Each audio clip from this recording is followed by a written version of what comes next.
Everything you know about Medusa is a lie. You were told she was a monster, a creature of pure malice who turned men to stone just because she hated life. You were told Perseus was the pure, shining hero who saved the world from her terror. But if you look at the account by the ancient Roman poet Ovid, the raw historical text, the math doesn't add up. Medusa wasn't born a monster. She was the victim of a corporate cover-up managed by the Olympian gods to hide their own crimes. In ancient history, whoever controls the narrative controls who is called a hero and who is called a beast. History is written by the winners. In classical mythology, the winners were the gods who held all the capital, all the power, and all the weapons. Medusa was an asset they destroyed, rebranded, and liquidated for political gain. Look at how our modern media copies this exact same pattern. We love a simple villain because it saves us from asking hard questions about the system that created them.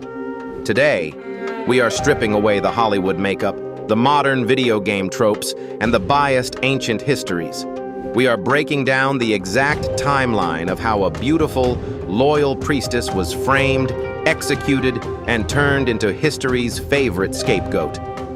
We are going deep into the legalities, the politics, and the hidden motives of Mount Olympus. Get ready. Here is the dark truth about Medusa. To understand how this tragedy unfolded, we have to look at the three distinct phases of Medusa's life. Let's look directly at the facts. Before she had snakes for hair, Medusa was a human. Not just any ordinary human either. She was a high-level priestess in the temple of Athena, the goddess of wisdom, defensive warfare, and tactical strategy. In the ancient world, running the temple of a major deity in a city like Athens was a massive position of authority and public trust. It was the equivalent of being the chief operating officer of a massive cultural institution. To get this job, Medusa had to meet incredibly strict criteria. She had to have elite status, a flawless reputation, and incredible physical beauty. Her hair, in particular, was legendary across the Mediterranean. Ovid wrote that her hair was her most stunning feature, so beautiful that it drew crowds of jealous onlookers and wealthy suitors from distant lands. But Medusa didn't care about the attention. She took a strict, lifelong vow of celibacy to serve Athena. She was completely loyal to the brand, sacrificing her personal life, her chance at starting a family, and her freedom to protect the reputation of the temple. She was an elite employee executing her duties perfectly, day in and day out, bringing immense cultural capital to Athena's brand.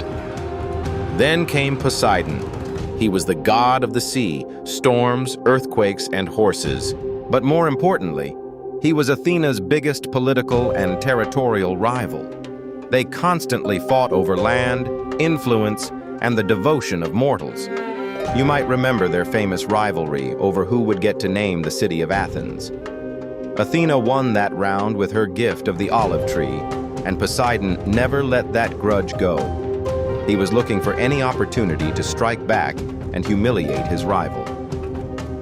One afternoon, Poseidon saw Medusa walking through the temple grounds. He didn't see a human being with feelings or rights. He saw a high-value asset belonging to his competitor. To humiliate Athena on her own property, Poseidon entered Athena's most sacred inner sanctum and assaulted Medusa right on the holy floor, directly in front of the goddess's altar. This was not a romance, and it wasn't a mutual affair. It was a violent, hostile takeover designed to defile and ruin Athena's property. Medusa had zero power to stop a literal god of the ocean who could command tides and shatter mountains. She was trapped in her own workplace, violated by a corrupt executive from a rival firm. Now, common sense and basic logic say Athena should have destroyed Poseidon, right? He broke into her house, violated her sacred space, and severely harmed her top worker. If Athena was truly the goddess of justice and strategy, she should have marshaled the other gods to punish him. But here is where the corrupt power dynamics of Mount Olympus show their true colors. Poseidon was too powerful to punish. He was a core stakeholder in the universe, the brother of Zeus, and the commander of the oceans.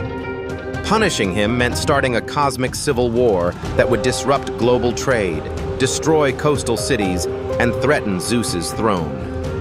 The cost of holding Poseidon accountable was simply too high for the Olympian boardroom to accept.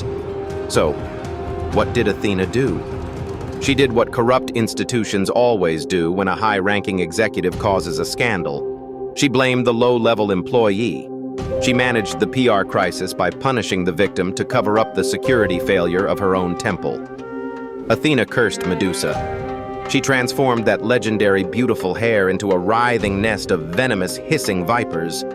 And to make absolutely sure Medusa could never re-enter human society, seek help, or tell her side of the story to the public, Athena gave her the deadly gaze. One look into her eyes, and any living creature would instantly turn to solid stone.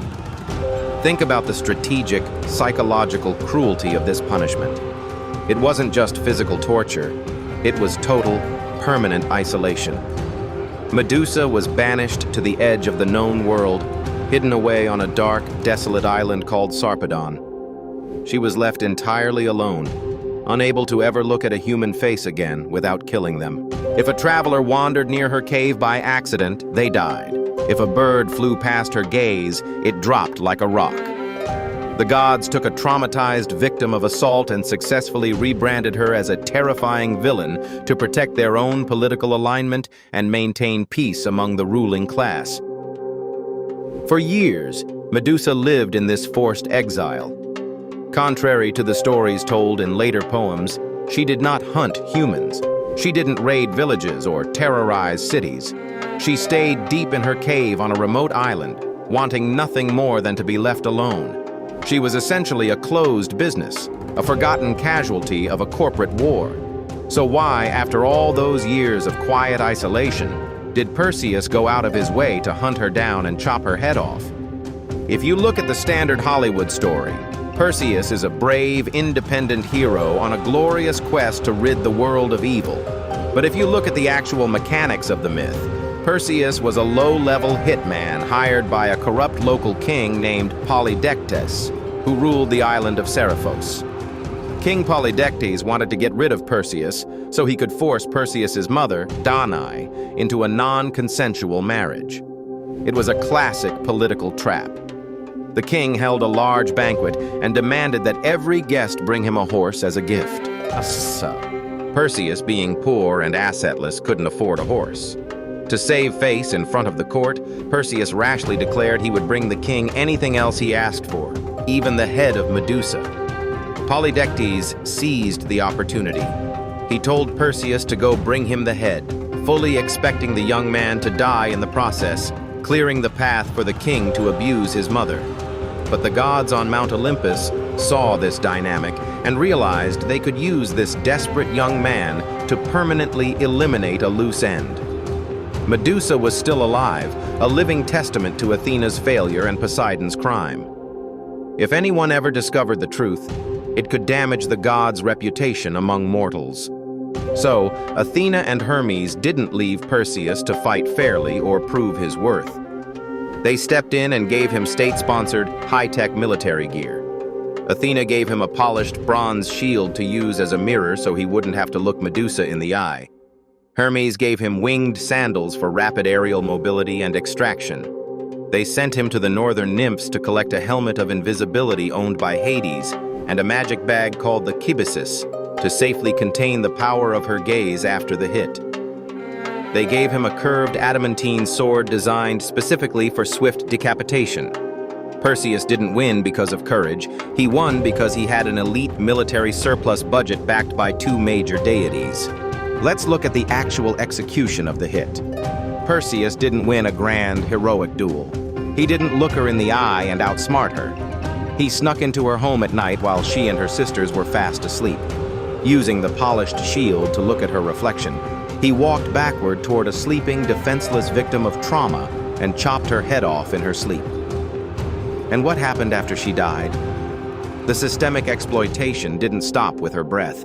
Even in her death, Medusa's body was weaponized by the state. When Perseus severed her neck, two creatures sprang from her blood, Pegasus, the winged horse, and Chrysaor, a giant warrior. Even her life force was instantly converted into military assets for the gods. Perseus took her severed head and used it as a portable weapon, flying across the deserts of North Africa and the kingdoms of the Mediterranean, turning his political enemies, local kings, and even a sea monster into stone to secure his own royal lineage. When he was done using her for personal leverage, Perseus handed the head over to his primary handler, Athena. Athena took the head of the woman she failed to protect, the woman she cursed, and mounted it directly onto her primary shield, the Aegis. Medusa's face became a permanent corporate logo for Athena's military dominance. She was used to terrify Athena's enemies for eternity, forced to serve the very brand that ruined her life. When you look at this entire timeline objectively, the reality becomes undeniable. The myth of Medusa is not a simple story about good versus evil. It is a textbook case study on how institutional power protects itself by destroying the individuals at the bottom of the ladder. Every single character who held power in this story failed their ethical duties completely. Poseidon abused his physical dominance without consequence. Athena protected her brand equity instead of her loyal workforce. Perseus carried out a state-sanctioned hit to gain personal and political leverage. Medusa's true monster status was entirely manufactured by the elite. The gods needed a villain to justify their actions, so they built one out of a broken human. This is why the myth of Medusa is trending across social media, literature, and art today. People are finally waking up to the fact that we have been cheering for the wrong characters for thousands of years. We are looking at our own modern institutions, our corporations, and our political systems, and we are seeing the exact same patterns. We are realizing that the real monsters didn't live in dark, isolated caves at the edge of the world. The real monsters sat on golden thrones on Mount Olympus, drinking nectar and writing the history books.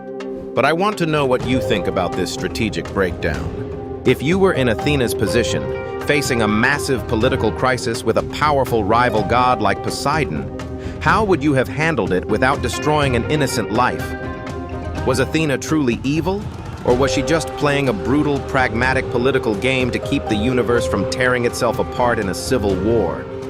Is survival in a corrupt system always going to require sacrificing the innocent? Drop your thoughts in the comments below.